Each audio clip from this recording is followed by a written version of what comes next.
Hello dear student, welcome to our channel teachers creator. इस class में देखेंगे segregated educations या स्पेशल एजुकेशंस के एम और ऑब्जेक्टिव के बारे में। ठीक है, बहुत ही मैं इसको एक तरीके से ओवरव्यू देने वाली हूँ, बहुत डिटेल में नहीं पढ़ाऊंगी, बट हाँ अगर एग्जाम में आ जाए तो आप इस क्वेश्चन को अटैम्प्ट कर सकें, इस तरीके से मैं आपको इस चीज़ को समझाने वाली हूँ। सो प्लीज़ पूरी क्लास में आप ध्यान से इसको सुनिएगा, अच्छे से समझिएगा, और कोई डाउट आता है कॉमेंट सेक्शन में मैसेज करिएगा, और जितना हो सके इस वीडियो को लाइक शेयर सब्सक्राइब जरूर करें। ठीक है, क्योंकि मैं हेल्थ से अभी थोड़ा सा पुअर हूँ, लेकिन फिर भी आपके लिए हेल्प कर रही हूँ, सपोर्ट कर रही हूँ, तो प्लीज़ आप लोग भी इस चैनल को जितना हो सके सपोर्ट करिए। ठीक है डियर स्टूडेंट, स्टार्ट करते हैं क्लास को। What do you mean by segregated education और special education? Discuss its aims and objective। ठीक है, तो first of all segregation education आप ये समझ लीजिए कि ऐसा एजुकेशन होता है, ठीक है, एक तरीके का स्पेशल एजुकेशन होता है जिसमें जो डीफ स्टूडेंट होते हैं, ब्लाइंड स्टूडेंट्स होते हैं, और या फिर आप कह सकते हैं मेंटली रिटार्डेड स्टूडेंट होते हैं, इनको क्या होता है अलग अलग एजुकेशन दिया जाता है, एक ग्रुप बनाकर एक इनका स्पेशल कैटेगरी बना दिया जाता है। ठीक है, इसी को सेग्रीगेशन एजुकेशन बोला जाता है। Special education means specially designed instructions which meets the special education and related needs of an exceptional child. जो एक्सेप्शनल चाइल्ड होते हैं उनकी जो स्पेशल नीड है एजुकेशन को लेकर या अदर चीज़ों को लेकर, वो चीज़ें फुलफिल हो सकें, उसको उन्हें मिल सके, इसके लिए स्पेशल एजुकेशन बनाया जाता है। It not entirely different from the education of average children. मतलब जो नॉर्मल चाइल्ड को एजुकेशन दिया जाता है उससे हम ये नहीं कह सकते कि टोटली ही अलग है, बट हाँ थोड़ा सा अलग होता है। Rather, it includes those aspects of education which are specific in addition to regular program for all children। जो रेगुलर प्रोग्राम दिया जाता है, सभी बच्चों को रेगुलर प्रोग्राम दिया जाता है, तो उसी में थोड़ा सा ही कुछ चीज़ों को ऐड कर कर इनको पढ़ाया जाता है। It is distinguished from regular educational program for non exceptional children by some unusual quality, something uncommon not worthy. It is distinguished from regular. ठीक है, ये डिस्टिंग्विश का मतलब होता है डिफरेंट है, ये थोड़ा सा अलग है फ्रॉम रेगुलर एजुकेशनल प्रोग्राम। जो रेगुलर एजुकेशनल प्रोग्राम है उससे थोड़ा सा ये अलग है। फॉर नॉन एक्सेप्शनल चाइल्ड, जो नॉन एक्सेप्शनल बच्चे हैं उनसे, उनके लिए रेगुलर एजुकेशनल प्रोग्राम से थोड़ा सा अलग है। ठीक है, it is something special, special materials, special training technique, special equipments and special help, special facilities may be required for special category of children having special needs for example. ठीक है, ये क्या है एक तरीके का, मतलब बच्चों को क्या पढ़ सकती है, स्पेशल मटेरियल की ज़रूरत हो सकती है। जैसे विजुअली इम्पेयर्ड है तो उसको ब्रेली लिप की ज़रूरत होगी पढ़ने के लिए, डीफ है तो उसको कुछ ऑडियो डिवाइसेस की ज़रूरत पड़ती है। ठीक है, तो इस तरीके से स्पेशल मटेरियल्स की ज़रूरत पड़ती है, स्पेशल ट्रेनिंग टेक्निक की ज़रूरत पड़ती है, स्पेशल इक्विपमेंट्स की ज़रूरत पड़ती है, स्पेशल हेल्प की ज़रूरत पड़ती है, स्पेशल फैसिलिटी चाहिए उसको। ठीक है, ये सभी किसके लिए चाहिए, स्पेशल जो कौन से एक्सेप्शनल चाइल्ड हैं उनको चाहिए, इसलिए इसे ही बोला जाता है सेग्रीगेशन एजुकेशन या स्पेशल एजुकेशन। ठीक है, एग्जाम्पल्स दिया है क्यों चाहिए। विजुअली इम्पेयर्ड चिल्ड्रन में require reading materials in large print और ब्रेली। ठीक है, जो विजुअली इम्पेयर्ड बच्चे हैं जिनको दिखाई नहीं देता है उनको लार्ज प्रिंट में लिखा हुआ मटेरियल चाहिए या तो ब्रेली लिप में लिखा हुआ चाहिए। इसी तरीके से जो हियरिंग है, जो सुन नहीं सकते हैं, उनको हियरिंग एड की ज़रूरत है, ऑडिटरी ट्रेनिंग की ज़रूरत है, लिप्स रीडिंग की ज़रूरत है। ठीक है, नेक्स्ट है जो आर्थोपेडिकली हैंडीकैप्ड चिल्ड्रन है में require wheel chair and remove of architectures barriers. ठीक है, नेक्स्ट है जो मेंटली रिटार्डेड चिल्ड्रंस हैं उनको एक स्किल ट्रेनिंग की ज़रूरत है। ठीक है, जैसे special transportation, medical and psychological assessment, physical and occupational therapy and counselling etcetera. ठीक है, तो ये 4 तरीके के मेन चीज़ें हैं जो आपको याद रखना है, जिसमें विजुअली इम्पेयर्ड, हियरिंग इम्पेयर्ड और आर्थोपेडिकली मेंटली रिटार्डेड बच्चे आते हैं। ठीक है, इनके बारे में भी मैं डिस्कस कर दूंगी, इन चारों के बारे में मैं डिस्कस कर दूंगी थोड़े थोड़े पॉइंट, ताकि आपको कोई प्रॉब्लम ना हो। Why segregation and special education is required, तो आपको पता है कि हम प्रॉपर रेगुलर क्लासरूम में इनको चीज़ों को नहीं प्रोवाइड करा सकते, इसलिए इनकी ज़रूरत होती है। ठीक है, तो देख लेते हैं थोड़ा सा पॉइंट यहाँ पर भी। The education of disabled children never received such consideration and special efforts were made by government and non-government agencies in the past as in present age। जैसे पुराने दिनों में बच्चों को गवर्नमेंट या नॉन एनजीओ के द्वारा जो बनाए गए थे एफर्ट्स, उसकी वजह से बच्चों को पूरी अच्छी तरीके से एजुकेशन नहीं मिल पा रही थी, जैसा कि अब प्रेजेंट एज में मिल पा रही है। The attitude of community in general and the attitude of parents in particular towards the education of disabled have undergone change with the development of society and civilizations। जैसे जैसे सोसाइटी और civilisations develop हो रहे हैं, उसके साथ जो parents हैं, जो सोसाइटी है, उनका एटीट्यूड भी जो डिसेबल स्टूडेंट्स हैं उनके लिए बदल रहा है। इन द फर्स्ट फेज, जो पहले फेज हुआ करता तो उसमें disable childrens were treated with hostility and were neglected. उसमें बच्चों को बहुत ही अजीब तरीके से ट्रीट करते थे और नेग्लेक्ट कर समझते थे। उनको समझते थे कि वो भगवान का दिया हुआ एक श्राप है, पेरेंट्स के ऊपर वो एक बर्डन है, उनको मार दिया जाता था पेरेंट्स के द्वारा। ठीक है, दूसरा जो फेज आया उसमें disable childrens were kept in protections and wardship. ठीक है, बच्चों को थोड़ा प्रोटेक्शन प्रोवाइड किया गया। A general notions was that the disable are useless incapable of doing anything on their own, a special to be pitied and looked after as long as they are alive. Thus, no attempt was made for their education, training and rehabilitation. जो दूसरा phase आया उसमें क्या हुआ, उनको protections तो मिल गई, मारा नहीं जाता था, प्रोटेक्शन उनको मिल गई, बर्डन नहीं समझा जाता था, कर्ज नहीं समझा जाता था, लेकिन उनको फिर भी स्पेशल एजुकेशन ट्रेनिंग इन सब चीज़ों को नहीं दिया जा सका। ठीक है, इसीलिए किसकी ज़रूरत पड़ी, स्पेशल एजुकेशन और सेग्रीगेशन एजुकेशन की ज़रूरत पड़ी। ठीक है, तो यहाँ पर अब आपको देख लेना है कि एम्स और ऑब्जेक्टिव क्या है स्पेशल एजुकेशन की या सेग्रीगेशन एजुकेशन की। तो कुछ चीज़ें यहाँ पर हैं जिन्हें आपको देखना है। ठीक है, आप इनको चाहें तो पढ़ सकते हैं, बट मैं फटाफट आपको रिवाइज करा दे रही हूँ। Early identification and assessment of special needs of disable children. ठीक है, मतलब बच्चों में बहुत जल्दी पहचाना जा सके, एसेस किया जा सके कि उनकी स्पेशल नीड्स क्या है डिसेबल चिल्ड्रन की, इस चीज़ों को समझा जा सके, इसलिए स्पेशल या सेग्रीगेशन एजुकेशन की ज़रूरत पड़ी। दूसरा, early interventions to prevent a handicapping conditions from becoming a serious ones for remediations of learning problem and compensations by teaching the child new ways of doing things. ठीक है, बहुत जल्द इस चीज़ों का पता चल सके कि बच्चों की हैंडीकैप कंडीशंस क्या है, ताकि उनको सीरियस होने से बचाया जा सके।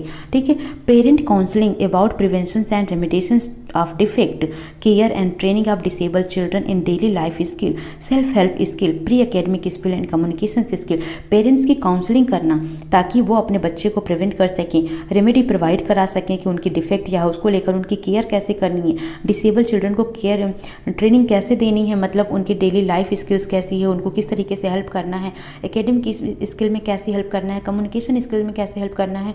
तो पेरेंट्स की काउंसलिंग कर पाना, उसके लिए किसकी ज़रूरत पड़ी, सेग्रीगेशन एजुकेशन की ज़रूरत पड़ी। Community mobilisation and awareness of problem of disable children and their education. ठीक है, rehabilitation of the handicap children to develop realistic self concept and strategies strategically determined for effective living. ठीक है, उनकी living को अच्छा बनाया जा सके। ठीक है, हैंडीकैप चिल्ड्रंस को रिहैबिलिटेट किया जा सके। ठीक है, उनकी स्पेशल एजुकेशन जो हैं, उनकी जो डिसेबल्स चिल्ड्रंस हैं उनको अवेयर किया जा सके, उनके प्रॉब्लम से कम्युनिटी को अवेयर किया जा सके। इन सभी चीज़ों के लिए स्पेशल एजुकेशन या सेग्रीगेशन एजुकेशन की ज़रूरत पड़ी। ठीक है, करेक्टरिस्टिक क्या है ऐसे बच्चों की, तो पहली करेक्टरिस्टिक आप ये देखिए, सेग्रीगेटेड और special education is meant for exceptional children whose special need और abilities necessities are individualised programme of education. Segregation या स्पेशल एजुकेशन का मतलब ये होता है कि जो एक्सेप्शनल चिल्ड्रंस हैं उनके लिए जो उनकी स्पेशल नीड्स है या उनको जो स्पेशल एबिलिटी चाहिए वो प्रोवाइड कराया जा सके एजुकेशन में। ठीक है, दूसरा है इन इंटरडिसिप्लिनरी टीम्स ऑफ प्रोफेशनल्स, यानी कि एक special educators, regular classroom teachers, psychologist, speech therapist, ये सभी मिलकर एक साथ काम करें। थर्ड है सेग्रीगेटेड और special education is differentiated from regular education by it's curriculum.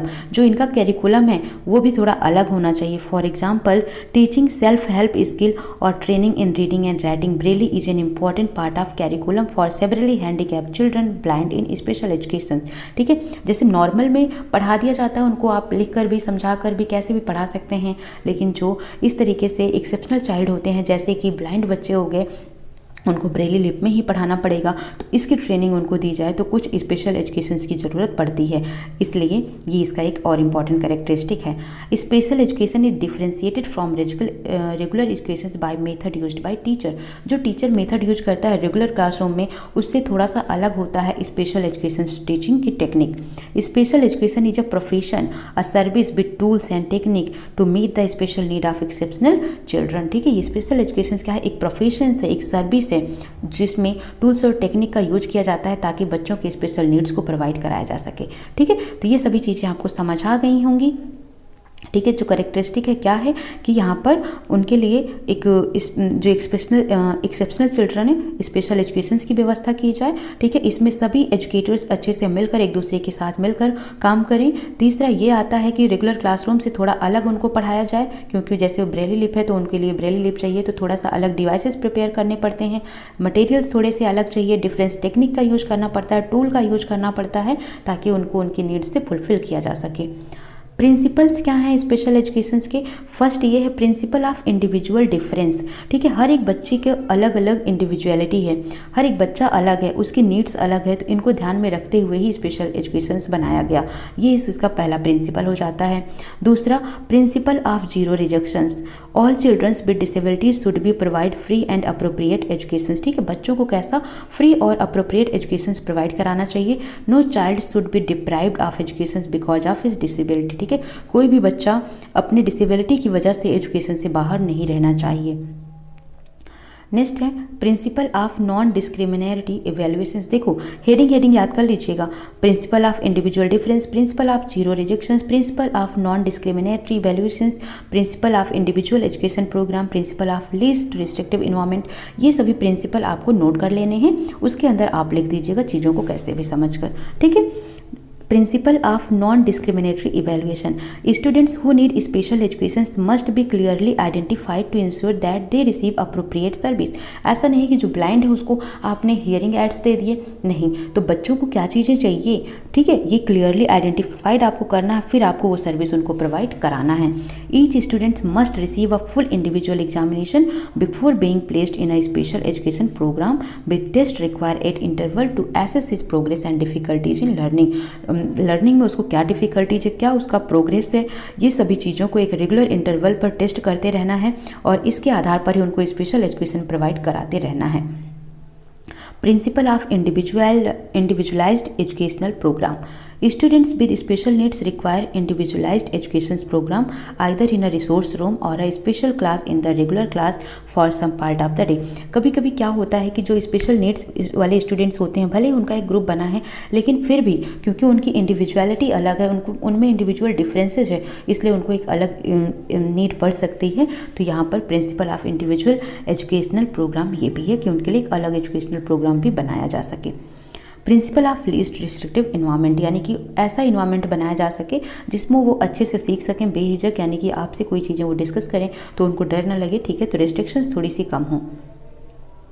तो यहाँ पर हमने इतने टॉपिक्स को डिस्कस कर लिया है। आई होप आप सभी को समझ आ गया होगा। कोई डाउट आता है तो कमेंट सेक्शन में आप ज़रूर मैसेज करेंगे, ठीक है। सो एक पॉइंट आपको यहाँ पर और डिस्कस करना है, मुझे तुरंत ही डिस्कस कर देती हूँ, अभी याद आया है, वेट अ मिनट। अगर आपसे क्वेश्चंस पूछता है प्रिंसिपल ऑफ इंक्लूसिव एजुकेशंस क्या क्या है, ठीक है, तो नोट कर लीजिएगा इसको। क्या नोट करना है आपको? प्रिंसिपल ऑफ इंक्लूसिव एजुकेशंस, ठीक है। तो कुल यहाँ पर मैं 7 प्रिंसिपल आपको बता रही हूँ जिसे आपको नोट कर लेना है, ठीक है, समझ लेना है और इसके अंदर आपको चीज़ें फिर लिखनी है। फर्स्ट है इसका principal of teaching all student, principal of teaching all student, teaching all students, ठीक है, ये है principle of teaching all students. एक तो ये है प्रिंसिपल ऑफ इंक्लूसिव एजुकेशंस का पहला प्रिंसिपल है principle of teaching all students, यानी कि सभी स्टूडेंट्स जो होते हैं वो डिफरेंट तरीके से सीखते हैं, ठीक है, तो उनकी जो स्किल्स है वो अलग है, इसलिए आपको क्या करना है, बच्चों की स्किल्स को, उनकी जो चीज़ें रिक्वायर हैं उन सभी चीज़ों को ध्यान में रखते हुए आपको उनको पढ़ाना है। इसके लिए आपको 3 तरीकों की ज़रूरत पड़ेगी। पहला कि आप सोचें, ठीक है, कि आपको जो पढ़ाने जाना है उसके बारे में आप प्रिपेयर कर लें अच्छे से कि बच्चों को कैसे पढ़ाना है, ठीक है, बच्चों को कैसे विजुलाइज करा पाएंगे आप कि उनके अंदर उस चीज़ों को जो टॉपिक पढ़ाने जा रहे हैं कैसे वो समझेंगे, ठीक है। ऑडिटरी यानी कि वो कैसे उस कॉन्सेप्ट को सुन पाएंगे। तीसरा कैसे वो समझ पाएंगे काइनेस्टिक, ठीक है। उसके बाद आप अपने टीचर से जो भी आपने प्लान किया है अपने ग्रुप में आप अपने टीचर से डिस्कस कर लें, अपने कलीग्स के साथ शेयर करें कि आपको ये टॉपिक पढ़ाना है, इस तरीके से कुछ उनसे सजेशन चाहिए हो तो आप उसको समझ सकते हैं, ठीक है। अपने स्टूडेंट्स के क्वेश्चंस को बहुत ही केयरफुली आप सुने उसको, तब आप उसके आंसर्स को समझाएं, उसको सॉल्व करें, ठीक है। और जो बैकवर्ड स्टूडेंट हैं ठीक है, उनकी भी डिफरेंस एबिलिटीज़ होती है, तो उन सब चीज़ों को ही ध्यान में रखकर तब आप उनको पढ़ाएं। ठीक है, तो principal of teaching all students, किसी एक को ध्यान में रख कर नहीं पढ़ाना है।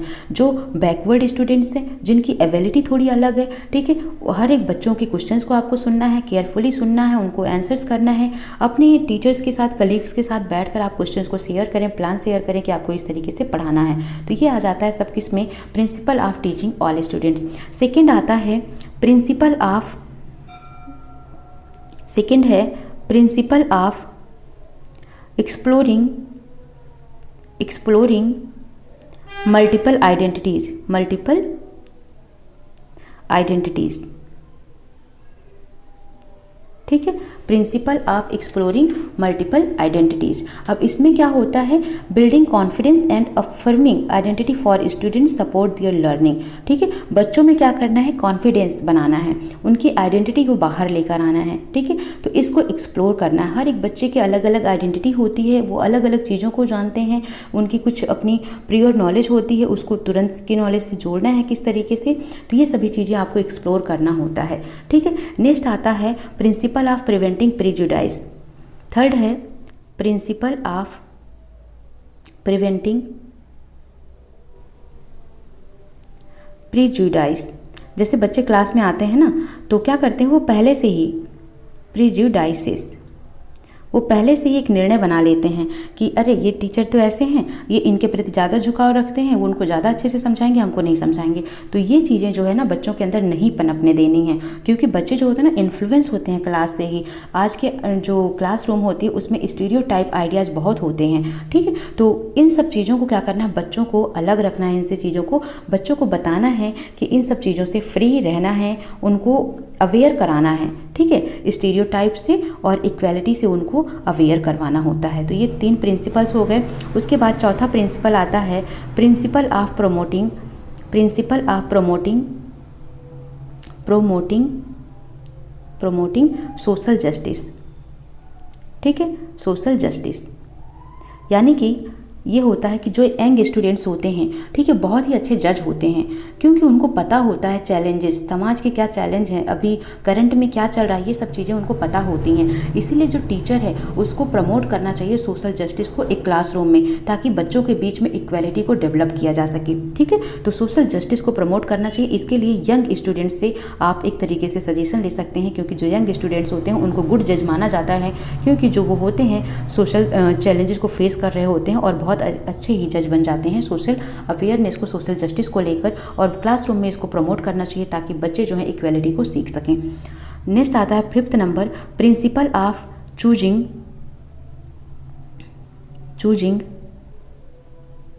Appropriate material. ठीक है, आपको क्या मटेरियल्स पढ़ाना है वो बहुत ही अच्छे से आपको चूज करके ही जाना है। ठीक है, जैसे कौन सी बुक्स लेनी है, बुक्स में भी कौन सा राइटर बहुत अच्छा है, मटेरियल्स कौन होते हैं, क्योंकि ये जो मटेरियल्स और बुक्स हैं ना, ये रिफ्लेक्ट करते हैं किसको, इमेज को।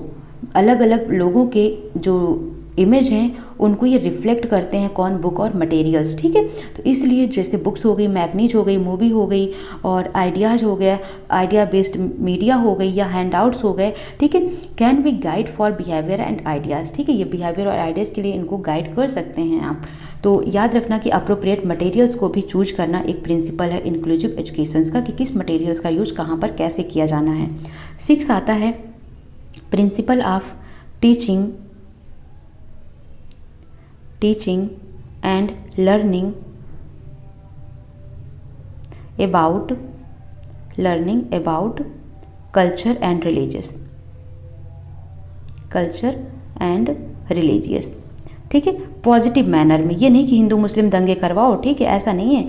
क्या करना है आपको, जो स्टूडेंट्स हैं उनको, कि वो हर एक के कल्चर के, हर एक के रिलीजियस को पॉजिटिव मैनर में ले। ठीक है, तो इस तरीके से उनको, क्योंकि बहुत सारे डिफरेंसेज होंगे, पीयर ग्रुप जब बनता है तो उसमें अलग अलग रिलीजियस के बच्चे होते हैं, तो सब एक दूसरे को समझें। ठीक है, तो इस तरीके से उनको पढ़ाना चाहिए और सिखाना चाहिए। नेक्स्ट आता है 7वां principle of adopting and integrating lesson appropriately।